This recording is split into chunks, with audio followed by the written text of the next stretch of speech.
ہاتھ پھیلا کر کہتا ہے کہ یا رب یا رب، حالانکہ اس کا کھانا حرام ہے، اس کا پینا حرام ہے، اس کا لباس حرام ہے اور حرام سے اس کی پرورش ہوئی، تو پھر اللہ تعالیٰ اس کی دعا کیسے قبول کرے؟ یعنی اگر آپ دعا کرتے ہیں اور آپ کا کھانا، آپ کا پینا، آپ کا لباس جو ہے وہ حرام ہے، تو پھر اللہ سے آپ دعا کی قبولیت جو ہے وہ کیسے کر سکتے ہیں؟ یعنی یہ چیزیں ایک طرح سے آپ جب یہ آپ کے لباس کے معاملے میں، کھانے کے معاملے میں، پینے کے معاملے میں، جب آپ اللہ کے احکامات کی ایک خلاف ورزی کرتے ہیں تو پھر اللہ سے فیور جو ہے وہ کیسے مانگتے ہیں؟ تیسری بات یہ کہی جاتی ہے کہ دعا کی جائے تو توبہ جو ہے یہ ضرور کی جائے۔ اللہ نے انسانوں کو زمین پر بھیجا اور انسانوں کے پاس جو سب سے بڑا ہتھیار ہے، جو سب سے بڑی ایک یعنی اللہ نے جو عنایت کیا وہ توبہ ہے۔ سب سے پہلی توبہ تو آپ جانتے ہیں کہ حضرت آدم علیہ السلام نے کی تھی، اور وہ توبہ جو ہے اللہ نے قبول کی تھی۔ توبہ جو ہے وہ تو گناہوں کو کھا جاتی ہے، تو توبہ بہت ضروری ہے۔ اس لیے کہا یہ جاتا ہے کہ توبہ جو ہے وہ بہت اہم ہے۔ کلام مجید میں سورہ ہود میں ہود علیہ السلام جو ہیں ان کے حوالے سے ایک آیت ہے، 52 آیت ہے کہ اے میری قوم کے لوگوں، تم اپنے پالنے والے سے اپنی تقصیروں کی، اپنی غلطیوں کی، اپنے گناہوں کی معافی طلب کرو اور اس کی جناب میں توبہ کرو،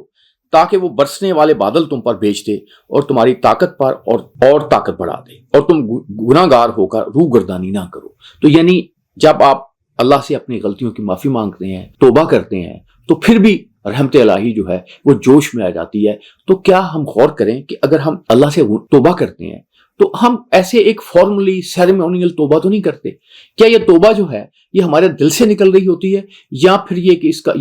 یہ ہماری زبان سے، اس سے نیچے اس کا کوئی تعلق نہیں ہوتا؟ تو ایسی توبہ جو اس کا تعلق صرف زبان سے ہو اور دل سے اس کا کوئی تعلق نہ ہو، تو وہ پھر اس کے قبول ہونے کے امکانات جو ہیں وہ کم ہوتے ہیں۔ اسی طرح سے کہا جاتا ہے کہ جب دعا آپ نے کرنی ہے تو آپ بہت بڑے، سب سے بڑے،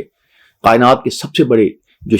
ہستی ہے اس کے سامنے کھڑے ہیں، تو آپ میں ایک عجز و انکساری ہونی چاہیے۔ کلام مجید میں سورہ الاعراف میں ایک آیت ہے، تم لوگ اپنے پروردگار سے دعا کیا کرو گڑ گڑا کر اور چپکے چپکے بھی، یعنی عاجزی انکساری کے ساتھ گڑ گڑا کر اور چپکے چپکے سے۔ کہا یہ جاتا ہے، مولانا روم نے کہا تھا کہ جو زبان ہے دعا کی قبولیت کی، وہ خاموشی کی زبان ہے، وہ دل کی زبان ہے، دل کی زبان خاموشی کی زبان ہے۔ جب آپ دل سے دعا کریں گے تو پھر آپ کی دعا جو ہے وہ قبول ہونے کے امکانات جو ہیں وہ بڑھ جائیں گے۔ اسی طرح سے ایک اور بات کہی جاتی ہے کہ دعا کے اندر جو ہے نا آپ نے زیادتی نہیں کرنی، یعنی ایسے نہیں کرنا کہ آپ نے بہت کوئی ایسی دعا مانگیں جس سے دوسروں کو آپ نقصان پہنچائیں، آپ کوئی ممنوع چیزوں کی دعا مانگیں، آپ یہ مانگیں کہ یہ میں نے جوا کھیل رہا ہوں تو اللہ مجھے جوئے میں کامیابی دے دے، یا اسی طرح سے یہ کہ اگر آپ کسی خاتون جو ہے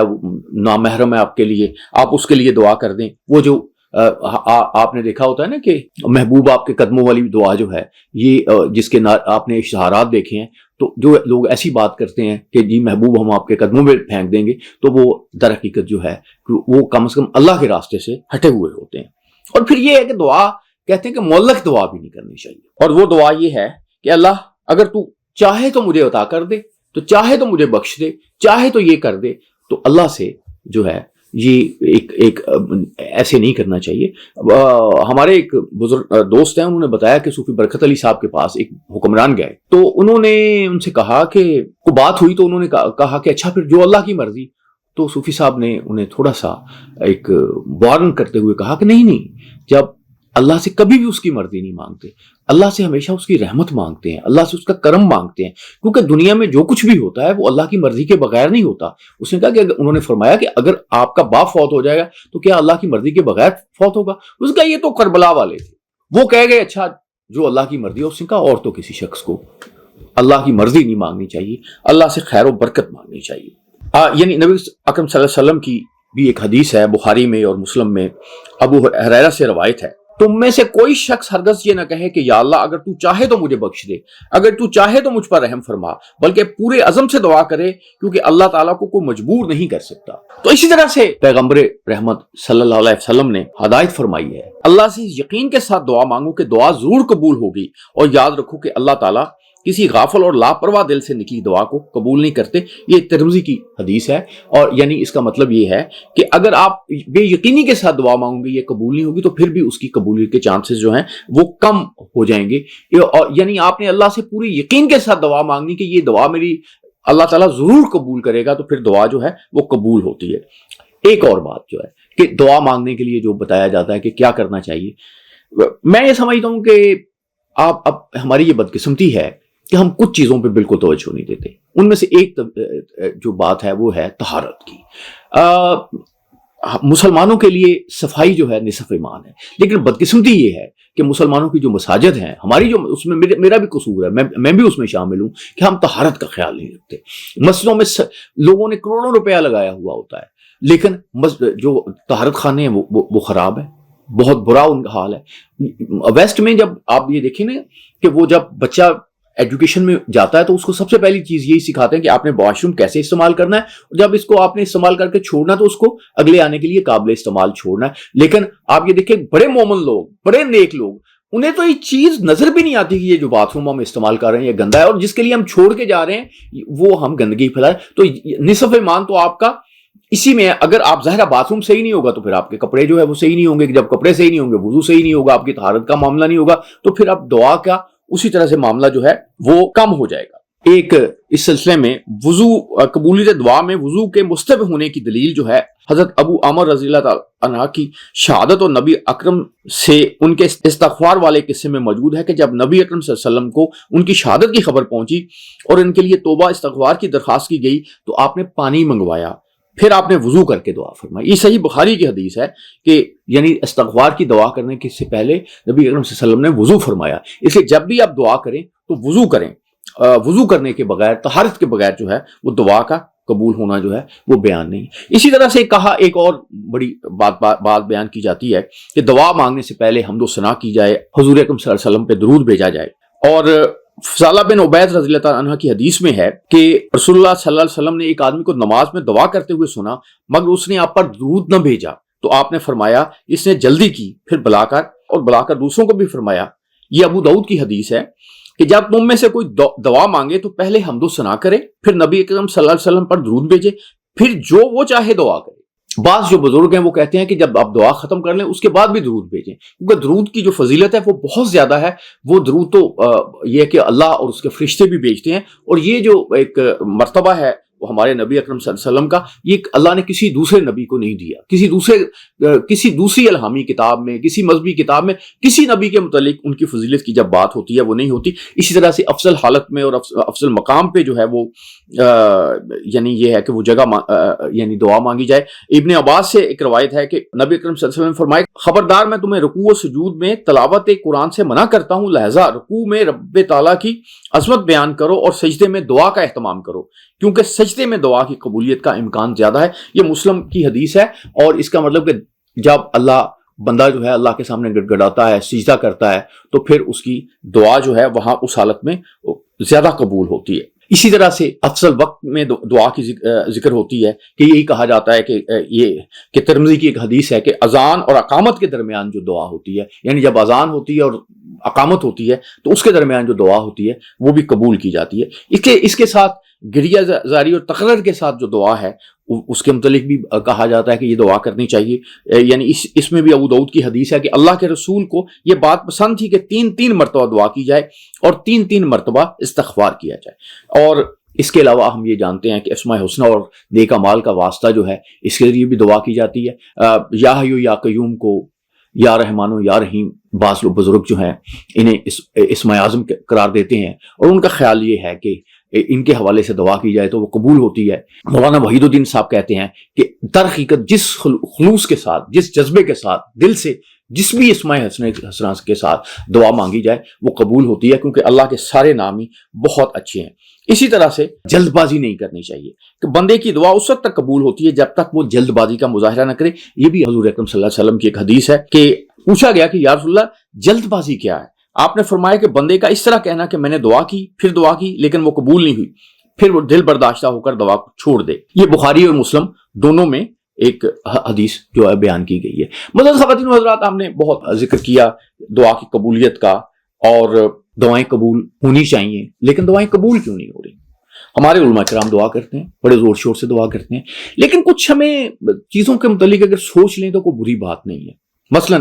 آج میں دو باتیں، دو مسئلے جو ہیں اس ویڈیو کے اینڈ پہ آپ کے ساتھ شیئر کرنا چاہتا ہوں۔ درحقیقت جب بھی میں آپ سے کوئی بات کرتا ہوں تو اس کا مطلب آپ کو کچھ سمجھانا نہیں ہوتا، بلکہ آپ کے سامنے کچھ چیزوں کو آپ کے سامنے رکھنا ہوتا ہے اور اس سلسلے میں آپ سے رہنمائی طلب کرنی ہوتی ہے۔ اور بہت سے میں ان لوگوں کا بڑا ممنون ہوں جو میری رہنمائی فرماتے ہیں، کیونکہ دین کے معاملے میں سمجھتا ہوں کہ حرف آخر تو کوئی بھی نہیں ہوتا، اور میں تو بالکل ہی نہیں ہوں، میں تو بالکل طالب علم سے بھی نیچے کی سطح پہ ہوں۔ پہلی بات یہ ہے کہ اس زمانے میں شاید دعائیں بہت زیادہ قبول ہوتی تھی جب لاؤڈ سپیکر نہیں ہوتے تھے، جب بڑے آپ خضوع و خشوع سے دعا مانگ رہے ہوتے ہیں، بلا خضوع و خشوع سے، تو اور لاؤڈ سپیکر سے وہ پورے آدھے شہر میں پھیلی ہوتی ہیں، تو نہ جانے وہ دعائیں جو ہیں پھر عرش تک کیوں نہیں پہنچتی۔